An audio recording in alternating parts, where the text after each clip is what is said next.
bastards. Today I want to talk about an idea that I came up with, and I call it an NEV. What does NEV stand for? It stands for Night Emergency Vest. What is it basically? It's just a vest filled with tools you keep under your bed or in your night closet, in your closet or the night cabin next to your bed. What's the point of it? Well, the point is just to have everything that you can put on your body in just merely seconds. For in case when a burglar is trying to enter your home, because um, it's something that can happen in a prepared situation, shit hit the fan situation, even in just everyday time, a burglar can come to your house. So uh, the thing is, sometimes you don't have much time. It's not always. Perhaps the burglar has go around your alarm, or he just burst through the door with violence. So in that time, you don't have much time to look through your drawers to find your gun or other means of self-defense. So that's why I came up with the NEV. I will show you right now. I would say, imagine you're lying in bed, just sleeping. Suddenly, you hear a weird noise around your house. You think, oh, maybe it's just the cat, or some of it was just the wind. Then you hear some things at your door, downstairs, or when you're asleep on the ground floor. And then um, before you know it, you hear bashing. They're trying to break in your door. Um, then in case when you have an NEV, you can just get out of your bed, take your NEV, put it up,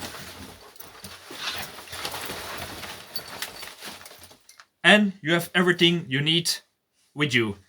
Well, even when you don't close this thing, it's still quicker than going through your drawers or going into the closet where you keep your things. So this is what I call an NEV, Night Emergency Vest.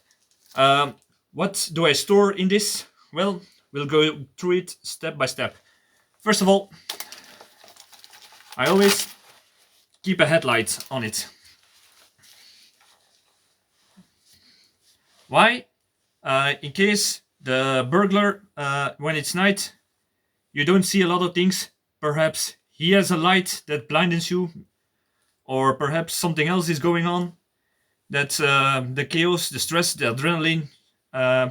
You need both of your hands to defend yourself, or to grab something, or to hold the phone while you're calling the police, and you have a weapon in the other hand. So always keep a headlight strapped to your NEV.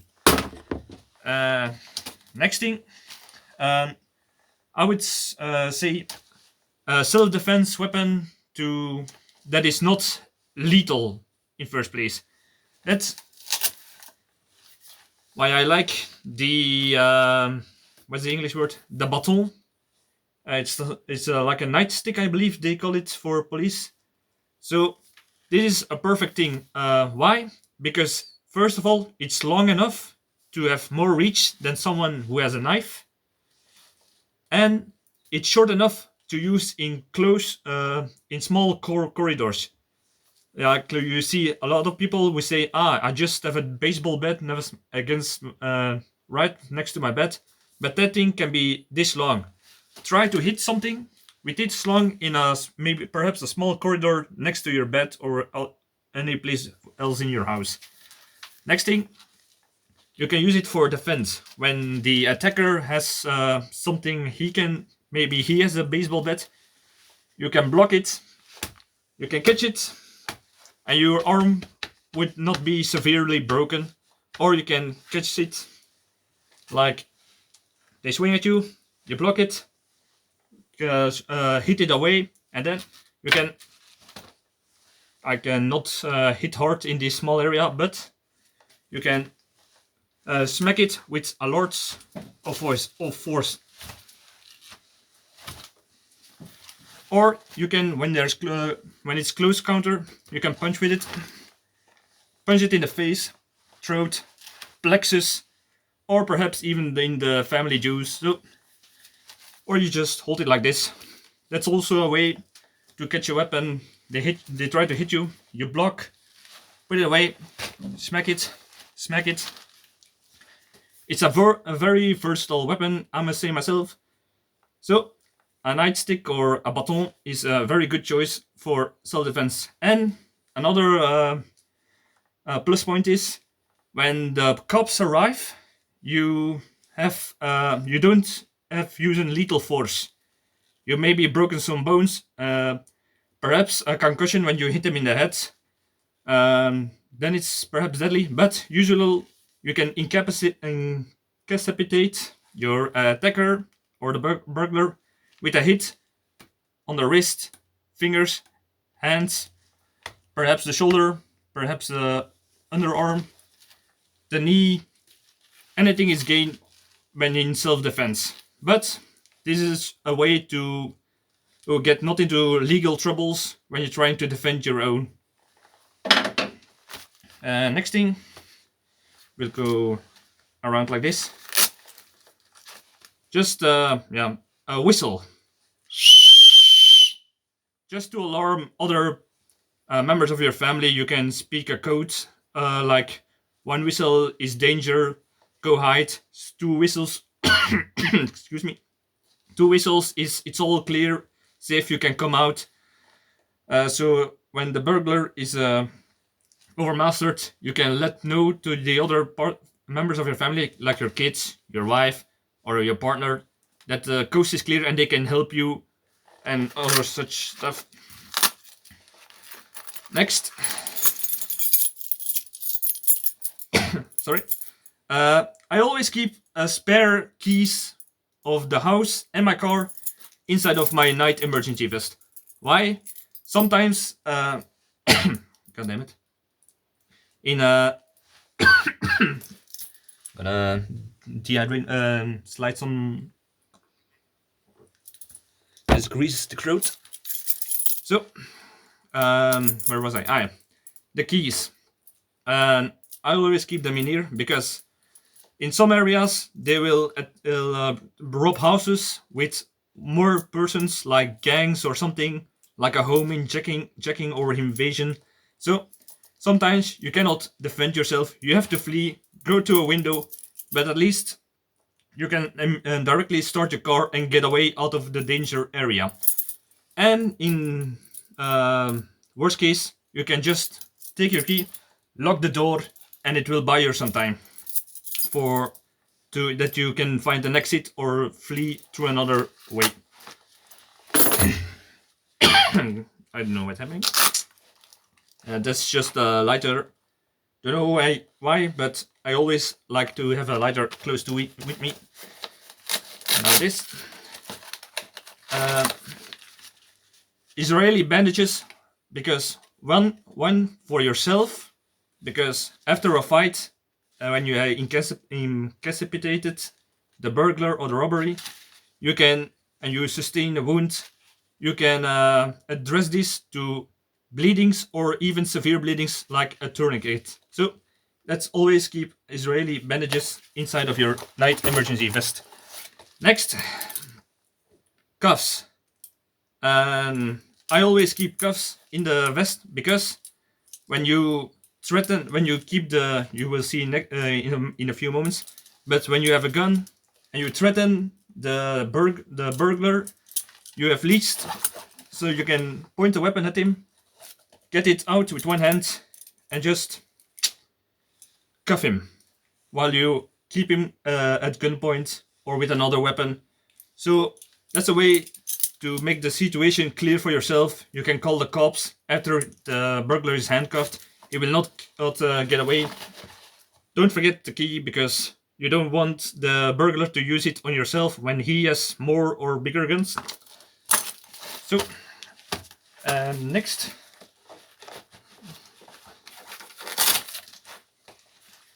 Just the knife. You just don't know when you lost your baton in close combat, and you have a knife for when things are getting more seriously. Oh, one more point about the baton.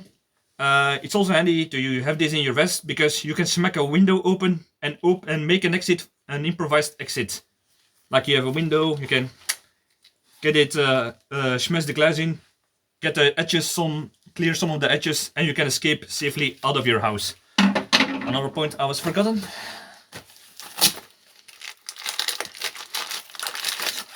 Chem lights. Make sure these don't break. These are not old or haven't suffered any cold, because like in one of my early videos, you can see how I fuck it up by using old glow sticks that break. But these can be handy to lighten an area. You think you hear something in the dark over there. You don't want to let the burglar know where you are. You make light, throw it in his direction, and there's usually not much he can do about it. He cannot, like a flashlight, put it off or something. It will lit the area. Or in worst case scenario, you can hang out of the window and try to alarm some people who pass by, like cars or something. Get their attention so they know that something is up, or a neighbor. A flashlight, just a regular flashlight.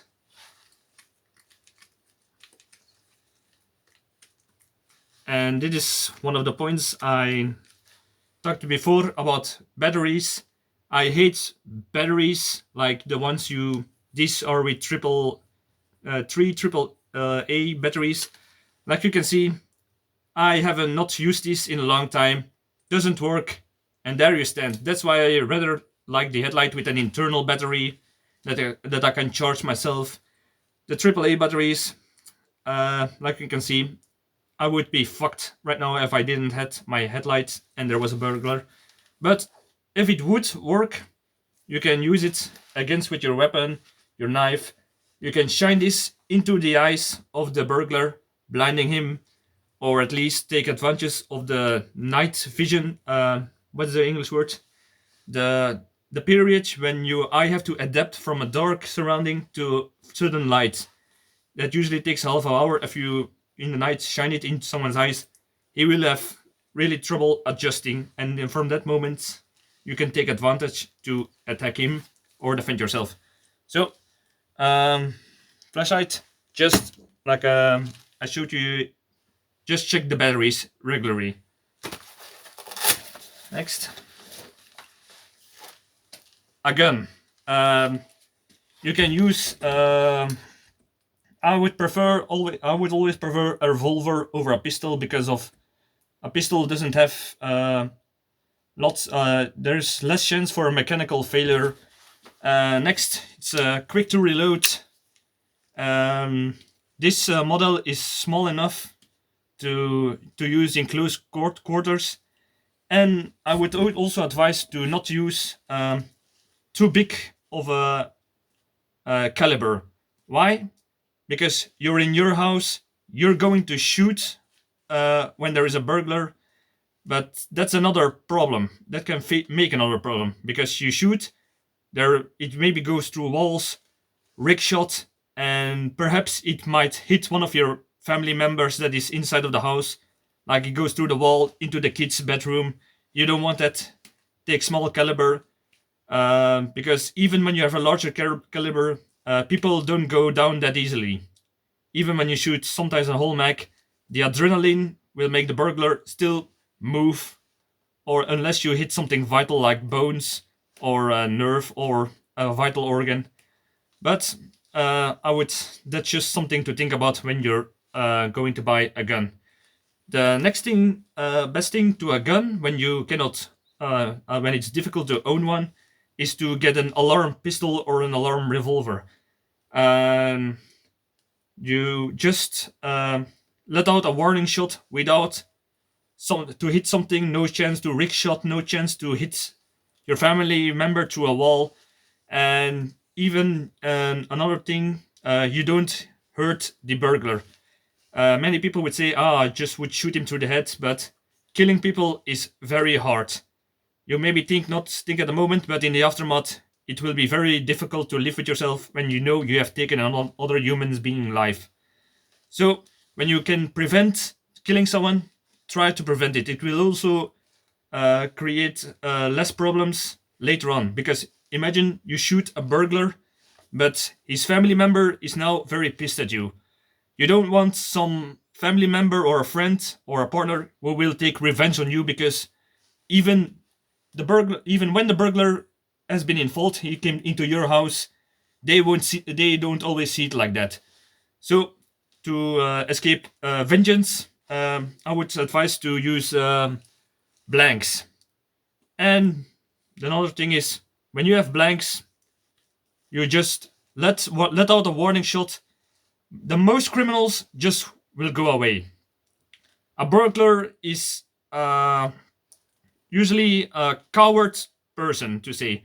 They want to make as much money without less effort and risk of danger. So when they hear a shot, they will not go into someone else's terrain. They will not go into the house where they don't know where they would be. They don't know what the layout of the house is, what kind of weapons the owner of the house have. So I would just advise to use blanks. So, and also train with it.